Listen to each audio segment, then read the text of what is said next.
नमस्कार, the angle में आपका स्वागत है। मैं हूं सदफ। आइए नजर डालते हैं इस वक्त की हेडलाइंस पर। राहुल गांधी ने प्रधानमंत्री पर बोला हमला, कहा पीएम ने वायुसेना का पैसा चुराकर डाला अंबानी की जेब में।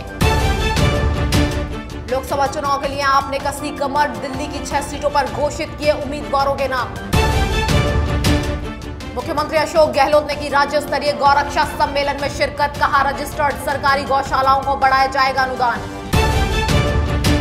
और चिकित्सा मंत्री ने कावंटिया, जेके लॉन और जयपुरिया अस्पताल में स्वास्थ्य सुविधाओं का किया लोकार्पण, भाजपा की बाइक रैली पर साधा निशाना। झारखंड के रांची में आयोजित महागठबंधन की रैली में कांग्रेस अध्यक्ष राहुल गांधी ने प्रधानमंत्री नरेंद्र मोदी पर जमकर निशाना साधा। उन्होंने कहा कि जिस वायुसेना के पायलट देश की सुरक्षा में जान की बाजी लगा देते हैं, प्रधानमंत्री उसी वायुसेना के हिस्से का पैसा चुराकर अंबानी को दे देते हैं। उनका इशारा राफेल विमान सौदे की तरफ था। रांची के मोरहाबादी मैदान में परिवर्तन उल गुलान रैली को संबोधित करते हुए भारतीय वायुसेना भारत की रक्षा करती है। भारतीय वायुसेना के पायलट देश की सुरक्षा में जान की बाजी लगाते हैं। प्रधानमंत्री इसी वायुसेना का पैसा चुराकर अंबानी की जेब में डालते हैं। उन्होंने कहा कि यहाँ झारखंड मुक्ति मोर्चा, झारखंड विकास मोर्चा और अन्य पार्टी मिलकर भाजपा को हराएंगी। कांग्रेस अध्यक्ष राहुल गांधी ने कहा कि देश का चौकीदार हर भाषण में झूठ बोलता है। प्रधानमंत्री नरेंद्र मोदी ने देश के सारे चौकीदारों की मान मर्यादा का हनन किया है। ये चौकीदार चोर है जिसने भारतीय वायुसेना से छीनकर अपने दोस्त अनिल अंबानी की जेब में 30,000 करोड़ रुपए चुपके से पहुंचा दिए। इनका झूठ सबसे मजबूत है। राहुल ने कहा कि अच्छे दिन का नारा बदल गया है, अब कहा जा रहा है चौकीदार चोर है। सारे चौकीदारों को बदनाम कर दिया। चौकीदार की बात होती है तो नरेंद्र मोदी की होती है। 30,000 करोड़ चोरी कर अनिल अंबानी की जेब में डाला। लोकसभा चुनाव के लिए आम आदमी पार्टी ने भी कमर कस ली है। दिल्ली में 6 लोकसभा सीटों के उम्मीदवारों के नामों की लिस्ट आम आदमी पार्टी ने जारी कर दी है। पार्टी की ओर से जारी की गई लिस्ट के मुताबिक चांदनी चौक लोकसभा सीट से पंकज गुप्ता उम्मीदवार होंगे। दिलीप के पांडे नॉर्थ ईस्ट दिल्ली, आतिश मलेरना ईस्ट दिल्ली, राघव चंदा साउथ दिल्ली, ब्रजेश गोयल नई दिल्ली और गुंजन सिंह को नॉर्थ वेस्ट लोकसभा सीट से उम्मीदवार बनाया गया है। आपने ये घोषणा इन अटकलों के बीच की है कि कांग्रेस और इसके बीच गठबंधन हो सकता है। आपके दिल्ली संयोजक गोपाल राय ने कहा कि पार्टी की ओर से पश्चिम दिल्ली सीट के उम्मीदवार पर फैसला करना अभी बाकी है। भारतीय सैनिकों के खाने में जहर मिलाने की साजिश रच रहा है कायर पाक। मुंह में राम बगल में छुरी, कहावत तो आपने सुनी होगी। ये कहावत पाकिस्तान के लिए बिल्कुल सटीक बैठती है। एक तरफ तो पाकिस्तान भारतीय वायुसेना के विंग कमांडर अभिनंदन की रिहाई को शांति के प्रस्ताव के तौर पर पेश कर रहा है, लेकिन इसके इरादे अभी भी नेक नहीं लग रहे हैं। सूत्रों की माने तो पाकिस्तानी खुफिया एजेंसी ISI भारतीय सुरक्षा बलों के खिलाफ खतरनाक साजिश कर रहा है। जानकारी के अनुसार पाक आर्मी और ISI एक बार फिर जम्मू कश्मीर में भारतीय सुरक्षा बलों को नुकसान पहुंचाने के लिए साजिश रच रहे हैं, लेकिन इस बार उनका तरीका बेहद ही कायराना है। दरअसल ISI ने भारतीय सुरक्षा बलों के राशन के स्टॉक में जहर मिलाने का षड्यंत्र रचा है, जिसके लिए पाक की ISI कश्मीर में मौजूद अपने एजेंट का इस्तेमाल कर सकता है। सूत्रों से मिली जानकारी के अनुसार आतंकियों के ठिकाने को बर्बाद किए जाने से झल्लाए पाकिस्तान की खुफिया एजेंसी ISI ने आतंकियों के लिए करो या मरो का फरमान जारी किया है। भारतीय खुफिया एजेंसी से मिली जानकारी के मुताबिक दिल्ली समेत अनेक शहरों के महत्वपूर्ण ठिकाने इन आतंकियों के निशाने पर हैं। देश की राजधानी दिल्ली में रेड अलर्ट जारी किया है। जम्मू कश्मीर के पुलवामा में हुए आतंकी हमले के बाद से पाकिस्तान से बड़े तनाव के मद्देनजर केंद्र सरकार ने बड़ा फैसला लिया है। अब भारतीय वायुसेना और नौसेना के प्रमुखों को Z+ सुरक्षा मुहैया कराई जाएगी।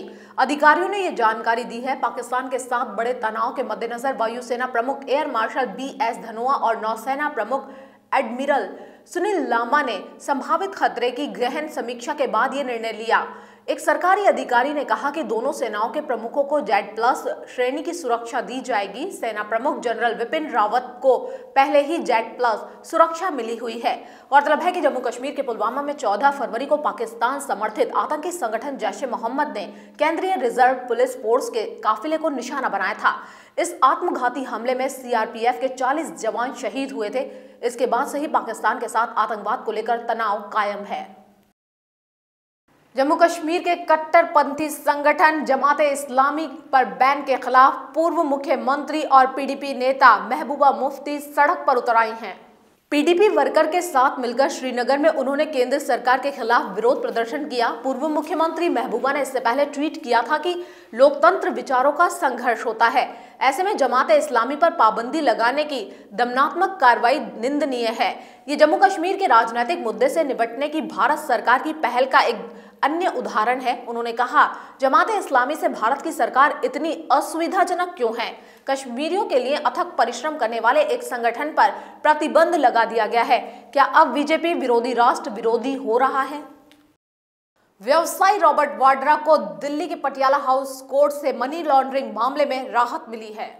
उनकी अंतरिम जमानत को अदालत ने 19 मार्च तक के लिए बढ़ा दिया है। इस मामले की अगली सुनवाई अब 19 मार्च को ही होगी। अदालत ने वाड्रा के सहयोगी मनोज अरोड़ा की अग्रिम जमानत पर सुनवाई को टाल दिया है।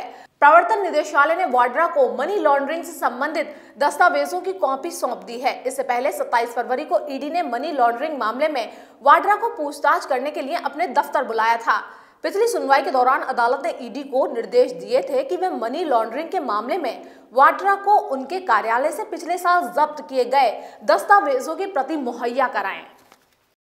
राज्य सरकार की ओर से रजिस्टर्ड सरकारी गौशालाओं का अनुदान और बढ़ाया जाएगा। मुख्यमंत्री अशोक गहलोत ने जयपुर में आयोजित एक कार्यक्रम के दौरान ये बात कही।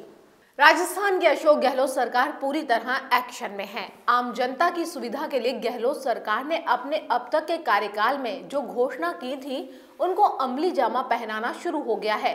प्रदेश में 1.5 करोड़ से ज्यादा बीपीएलओ को आज से 1 रुपए किलो में गेहूं मिलना शुरू हो गया। वहीं प्रदेश में 5000 डेयरी बूथों के आवंटन की प्रक्रिया आज से ही शुरू हो गई है। यही नहीं, मुख्यमंत्री युवा सबल योजना का लाभ भी बेरोजगारों को मिलना शुरू हो गया है। हाँ, वो तो आपको मालूम ही है, शुरुआत की वो देखा है। 1 रुपये किलो गेहूँ भी हो रहा है। आज से पेमेंट होने लग जाएगा। जो हमारे नौजवान हैं बेरोजगारी भत्ता दिया 3000 साढ़े 3000 रुपये, वो भी हो जाएगा। जिसका 1 फरवरी को हम लागू किए स्कीम है, उनका लाभ मिलना शुरू हो जाएगा 1 तारीख से। मुख्यमंत्री अशोक गहलोत ने भाजपा पर जमकर निशाना साधा। जयपुर में मीडिया से बातचीत में गहलोत ने कहा कि भाजपा केवल नाम की गौभक्त है, वहीं कांग्रेस काम की गौभक्त है। मीडिया से बातचीत में गहलोत ने हिंगोनिया गौशाला में हुई गायों की मौतों को लेकर भी भाजपा पर जमकर निशाना साधा। हिंगोनिया गौशाला जो है 850 के करीब मर गई है। हिंगोनिया गौशाला में इनके 5 साल में करीब 70,000 गायें मरी है। 5 साल के बीजेपी शासन में 70,000 गाय मरी है हिंगोनिया के अंदर। आप कल्पना कर सकते हो, ये खाली गोभक्त बनते हैं, नाम के, काम के नहीं बनते हैं। हम लोग जो है काम के गोभक्त थे, ये कह सकता हूँ। प्रदेश के स्वास्थ्य एवं चिकित्सा मंत्री डॉक्टर रघु शर्मा ने राजधानी में अनेक स्वास्थ्य सुविधाओं का लोकार्पण किया।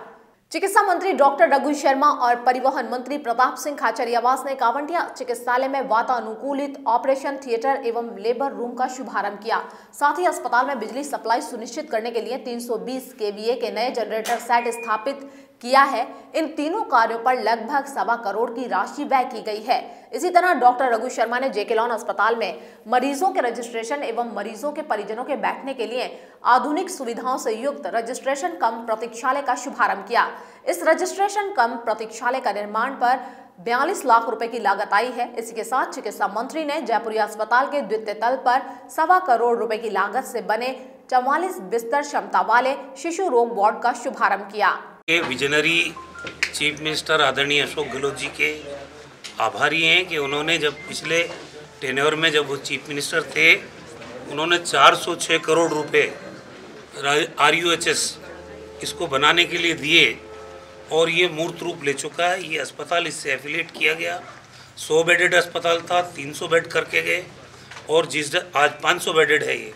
और जिस तरह से आज यहाँ मेहनत हुई है और सारी फैसिलिटीज़ यहाँ पे प्रोवाइड की जा रही है पेशेंट्स को, चाहे वो चाइल्ड केयर से रिलेटेड हो, तो ये अस्पताल ग्रो कर रहा है और बहुत फास्ट तरीके से ग्रो कर रहा है।